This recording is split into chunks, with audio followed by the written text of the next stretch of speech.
Hey guys, so today I want to share with you 7 off-the-rack stylish suits that I personally own that perhaps you can use in your own wardrobe. Let's get into it. あのね、駅の方にね、タバコの吸い殻をクイズつけた通りんです。私、ハッとしました。だって向こうで金管入ってるんですよ。その人気がつかないのか。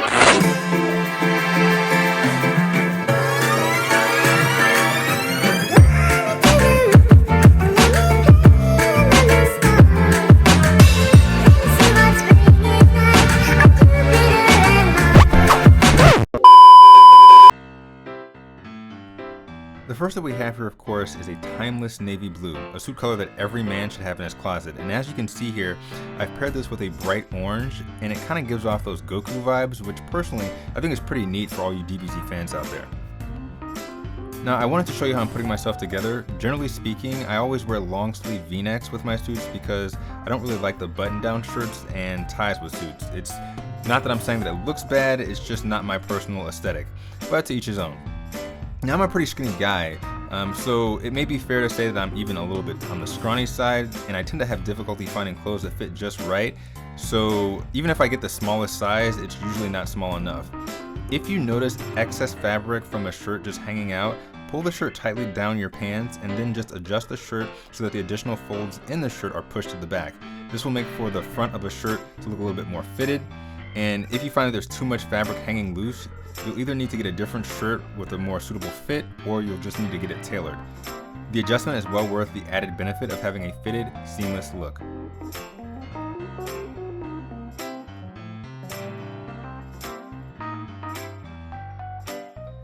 The next thing, of course, is to put on my suit coat and to pull out the sleeves of the long sleeve V-neck.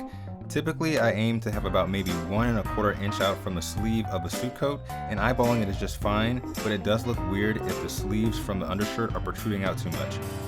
Even though I mentioned that I paired this with an orange, a white undershirt also works really well. The same is true with red if you're looking for a more USA look, so feel free to have some fun with it and try other colors.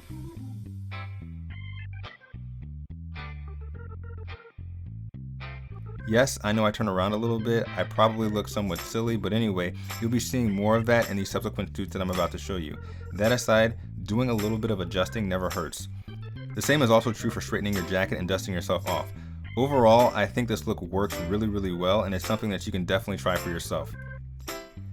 I had actually taken a couple of photos of myself in this suit, and I think for the most part it turned out pretty well. I really like how it looks, and in case you guys were wondering, that pin that I'm wearing above, it's a dove. Sorry for all the twirling, but at least you guys can see what the suit looks like from the front to the back.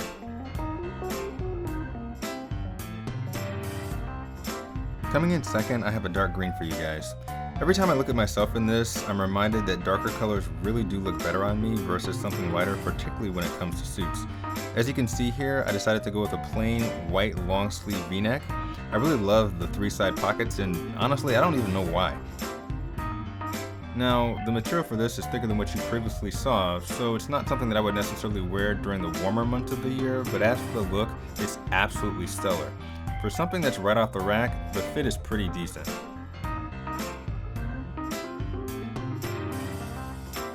For the longest time, I really didn't know the difference between maroon and burgundy, but I'm pretty sure this is more of a burgundy, even though the video clip side of what you're looking at makes the suit look more maroon. Anyway, I'm not 100% sure I chose the best color to go with it, but I do think that it works. The fact that I have a pin that matches the undershirt perfectly makes it a little easier, but speaking of which, you don't have to have your label pin match anything, it's just a personal proclivity of mine. The same goes for the pocket square too. I just happen to like white. While this is another suit that I love to wear, I do wish I had tailored my mint green shirt a little better so that I wouldn't have to pull the sleeves out so often. As you can see here, the fit isn't too bad, but again, it's not perfect. If you find yourself constantly needing to adjust when wearing your suit throughout the day, I suggest that you get a second opinion from a professional. Understand that none of these suits were tailored, they really are straight off the rack. With that being said, it's important that you get the closest fit you can find prior to taking it anywhere for additional work. Remember that a tailor's job is to refine. They're not a magician. There's only so much that they can do. As for the suit, I would wear this more often in the fall season, but I do think the color combo is an attention grabber if that's the look that you want to go for. I always need to have a classic conservative look in the many outfits that I own, and charcoal definitely gets the job done. I used to have a black suit, but after many years went by, I got rid of it ultimately due to it being too ill-fitted. Considering that I'm sporting a black undershirt, I don't think it would pair as nicely if my suit were the same color. As dark grays and neutral colors in suits generally speaking always do, it gives off more of a masculine, business-oriented type vibe. I like this one because it's good for any time during the year in my opinion, so it's a safe option and it's also a staple of what men have worn for decades and decades. It's not the type of suit that's difficult to find, so should something happen it's easily replaceable. If you're somewhat of an outfit connoisseur, you probably know what I'm talking about. Even though I didn't get this suit in a local store, assuming that you're not as skinny or much taller than I am, chances are you won't have any issues finding something in your size at a shopping mall. But if your preference is black over what it is that you're seeing here, I do recommend that you get a lighter undershirt unless you're, of course, trying to look for a more chromatic look or trying to go for a more chromatic look. Regardless, this is a terrific look that I think even people with the most quaint taste can appreciate. If you're feeling a little flamboyant and you really want to stand out, a suit like this one will surely turn heads. At least, that's been the case with me. I think this color complements my complexion nicely, and the same goes for the watermelon V that I've paired this with. These vivid and vibrant colors are perfect for summer and mid-late spring, and I don't think there's ever been a time that I've worn this out that someone didn't say something positive to me, so that's a plus too. I do suggest that you keep in mind that if you decide to wear a color that may be seen as unconventional, make sure that it complements you properly. The thing about dipping your toes in clothes that are seen as more radical or kind of just out there is that while yes, it can make you look really good, understand that if you do it unartfully, it can also make you look really, really bad. Truth be told, I used to wear much louder suits, but after reevaluating my wardrobe, I realized that toning it down a little bit was probably better for me.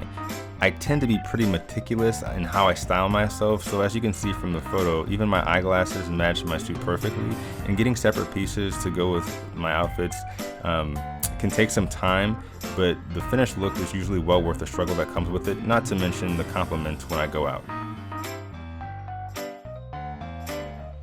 Here I chose to go with a dark tan, and I will just say that I'm not usually a huge fan of tan suits, and while I don't think tan looks bad, it's not my first choice. Or even my second. It's probably fairly noticeable that the thigh area of my legs is showing several folds, which suggests that the suit pants are too wide, which they are. Unfortunately, when I got the right size for my waist, the leg opening was way too tight and I was looking like Chicken Little. I'm assuming that it must have been a manufacturing issue, as all the suits in this video come from the same exact manufacturer. But anyway, as for the jacket, it does fit quite nicely, and if you like a little bit of thickness and micro texture to your suits, this is a pretty good one to go with. Though I don't wear standalone blazers, I do know that many of you guys out there do, and I don't think this would be a bad option. I'm not sure why tan suits or tan blazers always make me think of a college professor. It's kind of weird, and maybe that's a little strange to say, but I do think that it's also not unfair to mention that if you want to go for something that makes you look a little bit older, or just in general more mature, browns seem to really help with that. Now, I really like this combo. This is yet another micro-textured suit that has a little bit of thickness to it. Aside from me sometimes feeling like I'm burning up wearing it, I love the fit and it's just very stylish all around if you ask me. While it obviously strays away from that traditional navy, I do think that it adds a little fun pop while still looking professional and without being too ostentatious. I'm not exactly sure how else I would describe it. Speaking of which, I'm also unsure how easy it would be to locate a color like this in a traditional store, but I think that some do carry a color very similar to this, if not this exact one, but if you can't find it, as I previously stated, online shopping is the place to go. Either way, I think a color like this one is a good step in trying something outside that neutral color zone. Hats off to you for finally making it to the end. That's all 7 of my stylish off-the-rack suits.